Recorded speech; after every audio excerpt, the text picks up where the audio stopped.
Hello everyone, Kung here. So today I'm making this video because I want to show off my Iron Will cast on crit Juggernaut, or as I've been calling it, the Iron CoC. And so my skill that I'm using is Cyclone and cast on crit, and I have this link to both Blade Fall and Ethereal Knives, and I'm supporting it with Iron Will. And so what I really want to do in this video is just show off what this build looks like in action.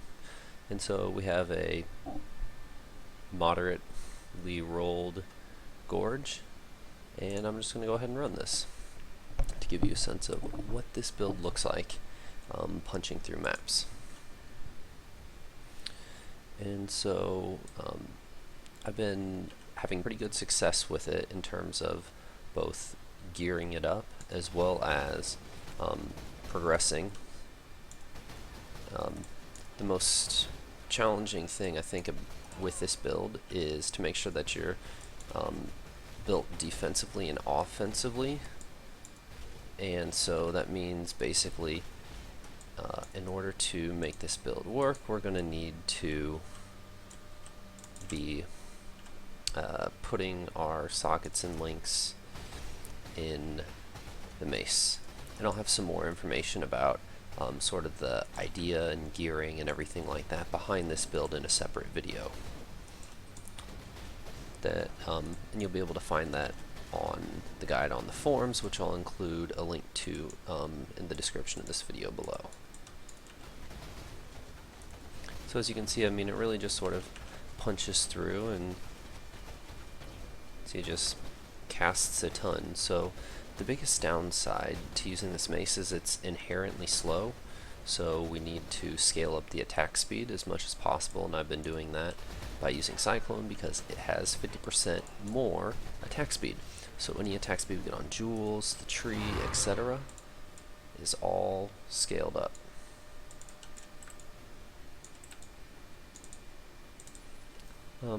I'm not sure if this is the most Parandus mobs. So one of the downsides to this build currently in the Parandus League that I'm playing is that when you hit big Parandus packs, you'll get lots of frame spikes, which is unfortunate because the build itself is really strong, but it's frustrating to be playing a build and then like have a flip book for like 5 seconds. But just sort of the way it is right now. Regardless, I'm still really happy with it, and like, even though you might not be able to see what's happening as you're spinning through the mobs in those cases, because you have such a deep life pool, you can see that we're working with almost 7.8k life, that you can still absorb quite a few hits. Additionally, this build has 23,000 armor, I think? Yeah, 23,000 armor. And so, the combination of those things... is that one? Moderate roll, Clear Mind. Nice jewel. I'm a fan of blood magic builds, so that's a good choice.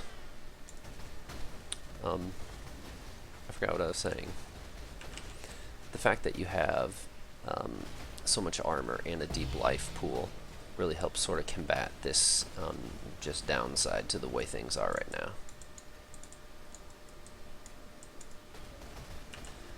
I'd say the biggest challenge that I haven't really figured out how to overcome yet is, since you're essentially building this in the same way you would build a Milner character, is that you're trying to proc the spell that you're running to be cast over and over and over and over and over, that you run into a lot of the same issues. So like single target is weak, just like Milner's single target's weak unless you're using Molten Strike to proc a bunch of casts. And I just haven't figured out the best way to overcome that. What I've been doing currently is just running a Quicksilver Flask so I can move quicker and get attacking again quicker, and I've been trying to stack attack speed on jewels.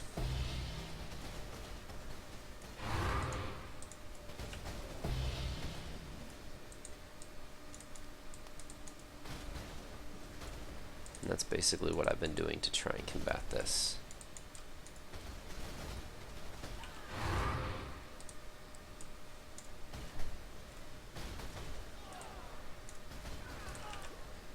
Let's see here, what else might be important about this? The quality on your Cyclone is really nice because it helps make it to where you can hit enemies more and more since you're increasing your AoE. So although it's not completely mandatory, in fact whenever I first started the character I wasn't using a quality Cyclone. If your gems hit 20, I would definitely flip it and you'll notice a boost, or if you can afford to buy like a 10 quality or greater one when you're starting the build, it helps out tremendously. Yeah, so I mean, it still does respectable single target. I'll have to come back and get some of this stuff. But I think its greatest benefit is its AoE clear.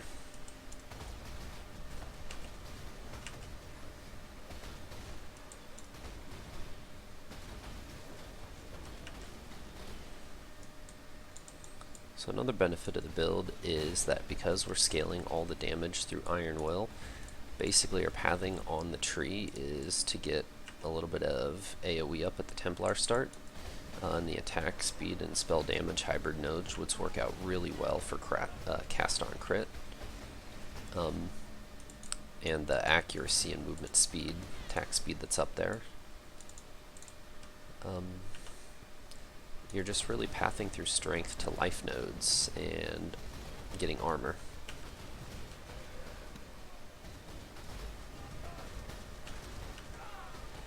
So in terms of my auras, I'm running Determination because it really helps multiply our already pretty high armor even higher, and I'm also using Warlord's Mark with Blasphemy because I want to be able to leech back life to help just make this character even more tanky.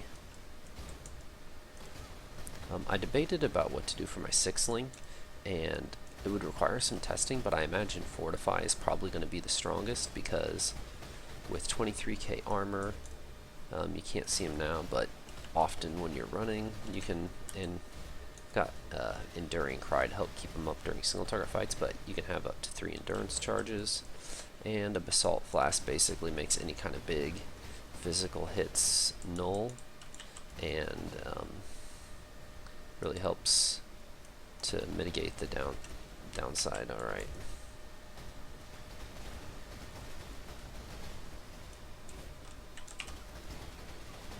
But yeah, I mean, you can really see it here. The downside is that taking care of the single target is quite challenging sometimes. So you can see 2 monsters remaining.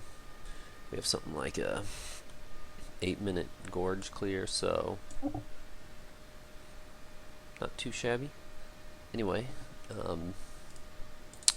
yeah, I'm Kung. Thanks for watching, and I'll post that information with links and stuff below. See you guys soon.